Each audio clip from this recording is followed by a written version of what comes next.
16 दिसंबर का दिन भारत के साथ साथ उसके पड़ोसी देश पाकिस्तान और बांग्लादेश के लिए काफी यादगार है।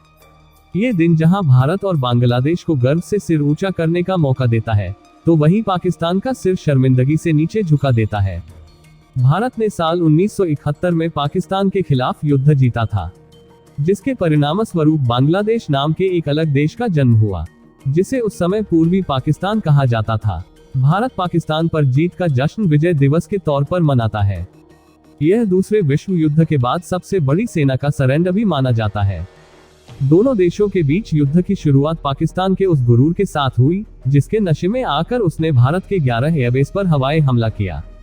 यह शायद पहली बार था जब भारत की तीनों सेनाओं ने एक साथ लड़ाई लड़ी थी। भारत ने पश्चिम में पाकिस्तानी सेना की हरकतों का तुरंत जवाब दिया और लगभग 15,010 किलोमीटर पाकिस्तान क्षेत्र पर कब्जा कर लिया। दरअसल बांग्लादेश पाकिस्तान से स्वतंत्रता प्राप्त करने के लिए लड़ रहा था।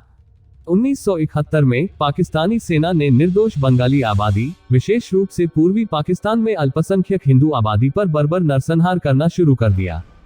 जब पाकिस्तान के अत्याचार बढ़े, तब पूर्व प्रधानमंत्री इंदिरा गांधी ने पाकिस्तान के खिलाफ कार्रवाई करने का फैसला किया। उसी समय सीमा के दूसरी ओर के नागरिकों को शरण भी दी। उन्होंने सेना प्रमुख जनरल सैम मानेकशॉ को पाकिस्तान के खिलाफ आक्रामक अभियान शुरू करने का आदेश दिया, जिसके बाद भारत ने अपने पड़ोसी के खिलाफ पूर्ण पैमाने पर युद्ध शुरू किया। ऐसा अनुमान है कि बांग्लादेश में 3 लाख नागरिक मारे गए थे। युद्ध की भूमिका मार्च-अप्रैल 1971 में ही बन गई थी, जब पाकिस्तानी सेना ने विद्रोह को कुचलने के लिए नरसंहार शुरू कर दिया था। पाकिस्तानी सेना के भयानक अत्याचारों से त्रस्त होकर करीब 90 लाख बांग्लादेशी पूर्वी पाकिस्तान से भागकर भारत आ गए थे। इसे रोकने के लिए भारत के सामने एकमात्र विकल्प सैन्य अभियान ही बचा था, क्योंकि पूरी दुनिया पाकिस्तानी सेना के अत्याचारों की अनदेखी कर रही थी। लेकिन भारत ने तुरंत पूर्वी पाकिस्तान में सैन्य दखल नहीं दिया। भारत ने रणनीति बनाकर सर्दियों और बर्फबारी का इंतजार किया, जिससे चीन पाकिस्तान की मदद न कर पाए। 7 महीने के इंतजार और पूरी तैयारी के बाद भारत ने नवंबर 1971 में पूर्वी पाकिस्तान के इलाके को हर तरफ से घेरना शुरू कर दिया। इससे घबराए पाकिस्तान ने 3 दिसंबर 1971 की शाम 5:40 से भारत के पश्चिमी इलाके में भारतीय वायुसेना के ठिकानों पर हवाई हमले शुरू कर दिए। पाकिस्तान के 50 से ज्यादा लड़ाकू विमानों ने आगरा, अमृतसर, पठानकोट, श्रीनगर सहित 11 एयरबेस पर हमला किया। आगरा एयरबेस पर 6 बार हमले किए और 16 बम गिराए थे। हवाई हमलों के 45 मिनट के बाद ही पाकिस्तानी सेना ने बॉर्डर क्रॉस करके कश्मीर में घुस आई। इंदिरा गांधी उस वक्त कोलकाता में थी। वहां उनकी एक बड़ी रैली थी। जैसे ही उन्हें हमलों की खबर मिली, तभी 2 घंटे के अंदर वो दिल्ली पहुंची और सीधे संसद भवन में अपने दफ्तर गई। 3 दिसंबर 1971 की आधी रात को तत्कालीन प्रधानमंत्री इंदिरा गांधी ने देश के नाम संबोधन दिया और पाकिस्तान के खिलाफ युद्ध का ऐलान कर दिया। 3 दिसंबर की रात से ही भारतीय वायुसेना ने पाकिस्तान के हमलों का जवाब देना शुरू किया और शुरुआती 48 घंटे में ही पाकिस्तान के छक्के छुड़ा दिए। भारतीय वायुसेना ने पाकिस्तान के 7 एयरबेस ध्वस्त कर दिए। पाकिस्तान के करीब 60 से 70 लड़ाकू विमान मार गिराए। 8 दिसंबर आते आते भारतीय वायुसेना ने पाकिस्तान को पस्त कर दिया। उधर भारतीय नौसेना ने 8 दिसंबर को कराची पर धावा बोल दिया और पाकिस्तान के कई युद्धपोतों, तेल और हथियार के भंडार को नष्ट कर दिया। भारतीय सेना ने पश्चिम के जमीनी मोर्चे पर पाकिस्तानी सेना को घुसने नहीं दिया। उधर पूर्वी पाकिस्तान में मौजूद पाकिस्तानी सेना को हर तरफ से घेर लिया। पाकिस्तानी सेना के पैर उखड़ चुके थे। 10 दिसंबर को हमारी खुफिया एजेंसियों ने अमेरिकी मैसेज को इंटरसेप्ट कर लिया। इससे पता लग रहा था कि अमेरिका का 7वां बेड़ा पाकिस्तान की मदद के लिए वार जोन में घुसने की तैयारी कर रहा है। टोनकिन की खाड़ी में तैनात 7th फ्लीट 75,000 टन परमाणु ऊर्जा से चल रहे एयरक्राफ्ट कैरियर यूएसएस एंटरप्राइज की अगुवाई में आगे बढ़ रहा था। दुनिया के इस सबसे बड़े जंगी जहाज पर 70 फाइटर जेट और बॉम्बर तैनात थे। 7वें बेड़े में guided missile career USS king, missile विध्वंसक यूएसएस डिकेटर, पानी और जमीन पर मार करने वाला यूएसएस ट्रिपोली भी शामिल था। भारतीय समुद्री तट और अमेरिकी बेड़े के बीच हमारी नौसेना की पूर्वी फ्लीट थी, जिसकी अगुवाई एयरक्राफ्ट कैरियर आईएनएस विक्रांत कर रहा था, जिस पर सिर्फ 20 फाइटर जेट थे। एक रिपोर्ट के मुताबिक जब flag officer commanding in chief vice admiral N Krishnan से पूछा गया कि अमेरिकी 7th फ्लीट से मुकाबला हो पाएगा, तो उन्होंने कहा बस ऑर्डर का इंतजार है। इस बीच सोवियत खुफिया एजेंसियों ने भारत को बताया कि इंग्लैंड का एयरक्राफ्ट कैरियर ईगल भी भारत की तरफ बढ़ रहा है। भारत के खिलाफ साजिश में अमेरिका और इंग्लैंड साथ थे। तय हुआ था कि इंग्लिश जहाज अरब सागर में भारत को टारगेट करेगा और अमेरिकी फ्लीट बंगाल की खाड़ी में घुसेगा, जहां 1 लाख पाकिस्तानी फौज को भारतीय सेना ने घेर लिया था। वहीं ब्रिटेन ने अपने विमानवाहक पोत HMS ईगल को अरब सागर में रवाना किया। अमेरिका बंगाल की खाड़ी में, ब्रिटेन अरब सागर में, जबकि पाकिस्तान जमीन पर, भारत 3 तरफ से घिर चुका था। इतना ही नहीं, अमेरिका ने चाइना को भी भारत में हमला करने का निमंत्रण दिया था। भारत, पाकिस्तान, चीन और परमाणु बमधारी देश अमेरिका के आगे अकेला पड़ गया था। जब 3 दुश्मन भारत पर हमला करने के लिए घात लगाकर बैठे थे, तब भारत ने अपने दोस्त रूस को याद किया और मॉस्को तक अपना संदेश पहुंचाया।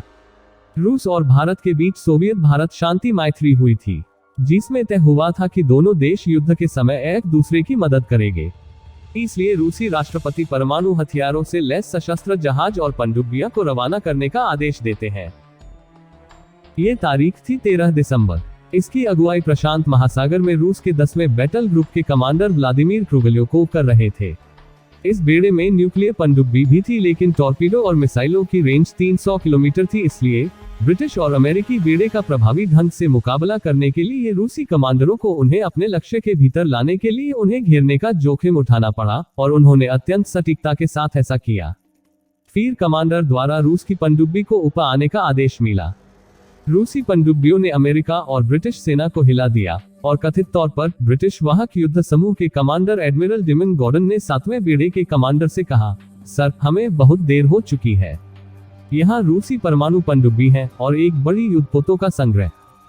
फिर ब्रिटिश जहाज मेडागास्कर की ओर पीछे हट गए, और अमेरिका जानता था कि रूस के पास वो सभी चीजें मौजूद है जो समुद्र में युद्ध जीतने के लिए काफी है। अमेरिकी जहाज के आसपास रूसी पनडुब्बियां और युद्धपोत मंडरा रहे थे। ऐसे में अमेरिका चाहकर भी पाकिस्तान की मदद नहीं कर पा रहा था। फिर अमेरिकी जहाज को भी रुकना पड़ा, और फिर रूस के बेड़े को देखकर बाकी देश भी वापस मुड़ गए। बाद में भारत ने पाकिस्तानी सेना पर हमला करना जारी रखा। 13 दिसंबर को भारतीय सेना ने तेजी से आगे बढ़ना शुरू किया था। एक स्थान पर पड़ी पाकिस्तानी फौज को भारतीयों ने अचानक घेरकर सकते में डाल दिया था। उनके पास आत्मसमर्पण के अलावा कोई रास्ता नहीं बचा था। भारतीय सेना ने पाकिस्तानी सेना में दहशत फैलाने और उन्हें आत्मसमर्पण के लिए मजबूर करने के इरादे से ढाका की छावनी, हवाई अड्डे और गवर्नर हाउस पर बमबारी करनी शुरू की थी। हवाई हमलों से घबराकर सचमुच पाकिस्तानी सेना में दहशत फैल गई थी। वहां के गवर्नर डॉक्टर मलिक ने इस्तीफा दे दिया था। पाकिस्तानी सैनिक अफसर भी समझ गए कि भारतीयों से इस समय युद्ध करने का अर्थ होगा बर्बादी। अतः वे शांत बने रहे। उनके खेमों में चुप्पी छा गई थी। गाजी के नष्ट होने और कराची में ईंधन के अड्डों पर बमबारी के समाचारों से पाक सेना का मनोबल टूट गया था। अंततः भारतीय जनरल मानेकशॉ ने पाकिस्तानी लेफ्टिनेंट जनरल अब्बास नियाजी को 16 दिसंबर की प्रातः 9 बजे तक अपनी फौजों के साथ आत्मसमर्पण करने का आदेश भेजा था। जनरल नियाजी ने आत्मसमर्पण का प्रस्ताव मान लिया था। उसके बाद भारतीय सैनिक अधिकारी पाकिस्तानी हेडक्वार्टर पहुंचे, जहां लेफ्टिनेंट जनरल नियाजी बंकर में छिपे थे। 11:05 पर नियाजी बाहर निकले और मेजर जनरल नागरा से गले मिले। इसी बीच 36वें पाक डिवीजन के GOC मेजर जनरल जमशेद ने अपने अधीनस्थ सैनिकों के साथ पूरी तरह आत्मसमर्पण कर दिया था। दोपहर लगभग 1 बजे लेफ्टिनेंट जनरल जगजीत सिंह अरोड़ा के chief of staff major general Jacob आत्मसमर्पण का मसौदा लेकर हेलीकॉप्टर से ढाका पहुंचे थे। ढाका के रेसकोर्स में तीसरे पहर 4:31 बजे जनरल नियाजी ने 93,000 सैनिकों सहित आत्मसमर्पण प्रलेख पर हस्ताक्षर किए थे। इस तरह एक नए राष्ट्र का जन्म हुआ। बांग्लादेश के नागरिक स्वतंत्रता की खुशी में अमानुषिक नरसंहार की घटनाओं को भूलकर नाच उठे थे। पूर्वी भूखंड को पश्चिमी पाकिस्तान के अमानुषिक अत्याचारों से मुक्ति मिली और बांग्लादेश स्वतंत्र रूप से एक नया राष्ट्र बना। बंगलावासियों ने शेख मुजीबुर रहमान को अपने लोकतंत्र का प्रथम प्रधानमंत्री चुना और उनके नेतृत्व के प्रति विश्वास प्रकट किया। पाकिस्तान में याह्या खान का सैनिक शासन समाप्त हुआ और भुट्टो प्रधानमंत्री बने। युद्ध में भारत तथा पाकिस्तान द्वारा कब्जा लिए गए क्षेत्र परस्पर लौटा दिए गए। 2 जुलाई 1972 को श्रीमती इंदिरा गांधी और जुल्फिकार अली भुट्टो के बीच शिमला समझौता हुआ।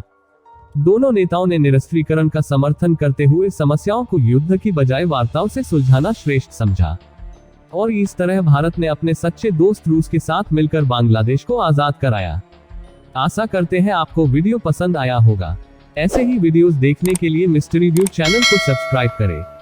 आपका कीमती समय हमारे वीडियोस को देने के लिए धन्यवाद। मिलते हैं एक और वीडियो के साथ।